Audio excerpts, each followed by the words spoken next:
Hello dear learners, PG is here and welcomes you in PG point. आज हम लोग बात करेंगे यूपी टेट से संबंधित जो भी आपके डाउट्स हैं एंड ऑल उनकी। तो देखिए, एक बार मैं आपको बता देती हूँ, अगर आप 2023 में हैं और आप अगर बीएड में एडमिशन लेने जा रहे हैं इस बार, तो क्या ये वीडियो उपयोगी? हमने कहा बिल्कुल उपयोगी है, क्योंकि आप लोगों को भी तो यूपी टेट देना है। तो क्या आप लोग भी एलिजिबल होंगे कि नहीं होंगे, इन सबके विषय में हम बात कर रहे होंगे। सबसे पहली बात करेंगे अपीयरिंग कैंडिडेट, यानी कि अगर आपका इस बार बीएड फर्स्ट भाई एडमिशन लोगे तो फर्स्ट सेमेस्टर ही होगा, या आप सेकंड में हैं, या आप थर्ड में हैं, या आप फर्स्ट सेमेस्टर में होंगे, या आप फोर्थ सेमेस्टर में हैं। अगर आप अपीयरिंग में हैं तब भी क्या मैम हम फॉर्म फिल कर सकते हैं? हमने कहा बिल्कुल फिल कर सकते हैं, जी हाँ। जैसा आप सीटेट में फिल कर पाए थे इस बार, वैसे ही जब भी यूपी टेट की फॉर्म आएंगे तो आप यूपी टेट का भी फॉर्म फिल कर पाएंगे। मैम, बीएड वाले बच्चे क्या यूपी टेट के लिए एलिजिबल हैं? इस पर भी बात बता दीजिए जरा। हमने कहा बिल्कुल इस पर भी चर्चा करेंगे, ठीक है। मैं आपको बता दूं, जो यूपी टेट का बच्चा है, इनके पेपर 1 में भी आपके कितने विषय होते हैं? 5 विषय होते हैं। एक विषय 30 नंबर का आता है, कुल 150 नंबर का होता है आपका।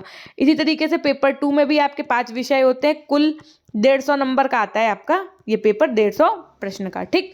उसके बाद में बीएड वर्सेस डीएलएड के विषय में हम चर्चा कर रहे होंगे, साथ में सर्टिफिकेट वैलिडिटी। देखिए, जैसे अब नए के हिसाब से सीटेट का जो सर्टिफिकेट है वो लाइफ टाइम के लिए मान्य है, वैसे ही आपका जो यूपी टेट का सर्टिफिकेट है वो भी आपका लाइफ टाइम के लिए मान्य होगा, है ना। जब भी आप अपना क्लियर कर लेंगे तो फिर आपको दोबारा क्लियर करने की आवश्यकता नहीं पड़ेगी।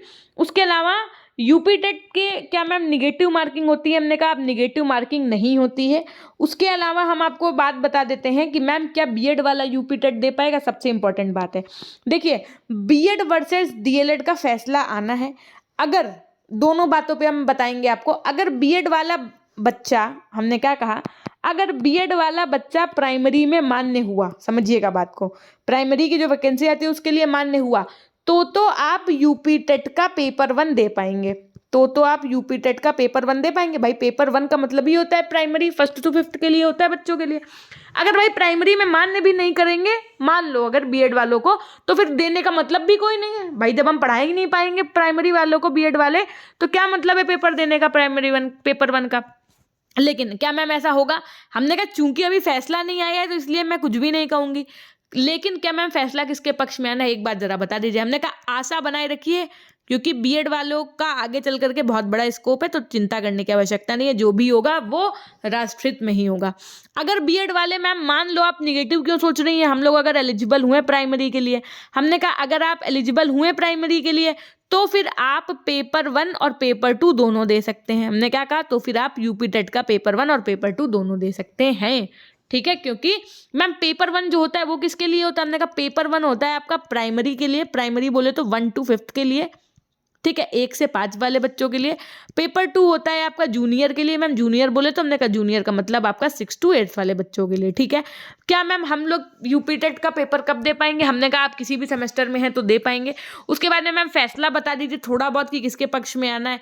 हमने कहा जहां तक मैं अपनी प्रबल संभावनाओं के विषय में बात करूं तो मुझे ऐसा नहीं लग रहा है कि किसी का भी कुछ बिगड़ेगा। मुझे ऐसा लग रहा है कि प्राइमरी में वो मान्य उनको करना चाहिए, क्योंकि देखो सुप्रीम कोर्ट, ये जो आदेश आना है वो सुप्रीम कोर्ट से आना है ना। तो जो उत्तर प्रदेश की राज्य सरकार है, क्योंकि इन लोगों को करवाना है यूपी टेट 2023 में, मतलब पूरी 99 पॉइंट जितने 9 आप लगा लो उतने लगा लो, यूपी टेट होना ही है। तो अपनी तैयारी आप जोर शोर से करते रहिएगा। सुप्रीम कोर्ट का जो फैसला आना है, समझिएगा बात को, जो भी फैसला आपका सुप्रीम कोर्ट का आना है उसी के आधार पर ये यूपी टेट तुरंत कराएंगे। अभी नहीं इसलिए नोटिफिकेशन दे रहे हैं क्योंकि अभी फैसला नहीं आया। मैम फैसला कब तक आएगा? हमने कहा वैसे तो 12 जनवरी से लेकर के आपका 12 फरवरी, मार्च, अप्रैल तक 3 महीने में दे देना चाहिए इनको, है ना। लेकिन अभी तक तो फैसला नहीं आया है फिलहाल। अब इसके विषय में हमको ये देखना है कि जैसे ही ये सुप्रीम कोर्ट अपना फैसला दे देगी, जिस भी पक्ष में दे वो उनके ऊपर है, और जो भी होगा वो सर्वमान्य होगा, है ना, उसकी कोई बात नहीं है। तो इस पर निर्भर करेगा कि यूपी टेट आ रहा है और यूपी टेट के लिए आप एलिजिबल हैं या नहीं, पेपर 1 के लिए या पेपर 2 के लिए।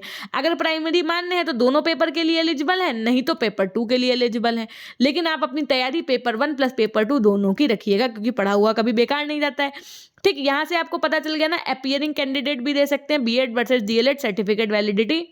साथ में एक बात और कहना चाहेंगे कि अगर आप इस बार बीएड का एंट्रेंस देने जा रहे हैं, यानी बीएड करने जा रहे हैं, तो अगर आप भी इस बार देने जा रहे हैं अपना यूपी बीएड एंट्रेंस, तो चक्षु पब्लिकेशन की one of the best book जो आपकी बीएड एंट्रेंस एग्जाम के लिए है, जिसके अंतर्गत आपको 2700 से भी ज़्यादा महत्वपूर्ण प्रश्न मिलेंगे, 6 सॉल्व पेपर्स मिलेंगे व्याख्यात्मक हल के साथ में। ये आपकी स्टडी गाइड बुक और साथ में इनका mock paper test practice set भी अवेलेबल है। सर्वप्रथम आपको इस किताब के अंतर्गत व्याख्यात्मक सहित जो भी प्रीवियस ईयर पेपर हैं वो देखने को मिलेंगे। उसके बाद में जो इनका स्टडी पैटर्न दिया हुआ है वो बहुत अल्टीमेट है। सेक्शन के हिसाब से इन्होंने चीज़ें डिवाइड कर रखी हैं और वन लीनियर के फॉर्म में पढ़ाया है, क्योंकि वन लीनियर के फॉर्म में पढ़ाएंगे तो उसी से क्वेश्चंस बनते हैं। तो आइए देखते हैं। तो जैसा कि आप यहाँ पर देख पा रहे हैं, सेक्शन ए जो कि सामान्य ज्ञान से संबंधित है, भारतीय इतिहास के बारे में इन्होंने देखिए वन लीनियर के फॉर्म में चीज़ों को पढ़ाया है। उसी तरीके से जो आपके प्रीवियस ईयर पेपर हैं, जैसे ये क्वेश्चंस दिए हुए हैं आपके, तो पहले तो इन्होंने इसकी आंसर की दे दी है, आप उससे मैच करिए। दूसरी बात ये है सबसे अल्टीमेट कि फर्स्ट का आंसर बी क्यों है, इसका व्याख्यात्मक हल ये आपके एग्जाम में बहुत ज़्यादा महत्वपूर्ण भूमिका निभाएगा। ये है इनका प्रैक्टिस सेट, जिसे आप ले सकते हैं। लिंक आपको वीडियो के डिस्क्रिप्शन बॉक्स में मिल जाएगा। इसके अंतर्गत आपको 3900 से ज़्यादा बहुविकल्पीय प्रश्न व्याख्यात्मक हल के साथ में मिलेंगे, 6 सॉल्व पेपर्स मिलेंगे, 15 प्रैक्टिस सेट मिलेंगे जो कि आपकी तैयारी को और भी ज़्यादा बेहतर बना देंगे। तो अगर आप लेना चाहते हैं चक्षु पब्लिकेशन की ये बेस्ट बुक आपके सामने है ना। इसके रिगार्डिंग आपको सारे लिंक्स डिस्क्रिप्शन बॉक्स और कमेंट सेक्शन में पिन हुए मिल जाएंगे। अब यहाँ से हम आपको ये भी बता देते हैं कि मैम क्या सीटेट का पेपर की एलिजिबिलिटी जो है, हमने कहा सीटेट का भी सर्टिफिकेट आपका लाइफ टाइम के लिए मान्य होता है। एक बात और याद रखिएगा, जो सीटेट वाला कैंडिडेट है वो सोच रहा है कि क्या जुलाई में एग्जाम होगा, तो मैं आपको बता दूं एकदम संभावनाएं बहुत कम है। तो इसलिए आपकी संभावनाएं सीटेट को लेकर के जुलाई में कम है, लेकिन नोटिफिकेशन यूपी टेट के आने की संभावनाएं ज़्यादा हैं। तो यूपी टेट की फिलहाल तैयारी करते रहिए। सीटेट का तो मान के चलो दिसंबर में पेपर होता ही होता है। उसके अलावा अगर आपका कोई बात ऐसा जो पूछना है तो वो आप हमें कहाँ पर पूछ सकते हैं, उसके लिए हम आपको बता दें पीजी पॉइंट ऑफिशियल के नाम से, पीजी पॉइंट ऑफिशियल के नाम से हमारी इंस्टाग्राम आईडी है। आप हमसे वहाँ पे चीज़ें क्लियर कट कर सकते हैं, जुड़ सकते हैं। केवल पीजी पॉइंट के नाम से हमारा टेलीग्राम चैनल है, केवल पीजी पॉइंट के नाम से हमारा एप्लीकेशन है, आप उसे भी क्या कर सकते हैं, इंस्टॉल कर सकते हैं। ठीक है, तो ये थी एक छोटी सी जानकारी। मिलते हैं हम आपसे नेक्स्ट वीडियो के माध्यम से। वीडियो कैसे लगा कमेंट सेक्शन में बताना नहीं भूलिएगा। धन्यवाद।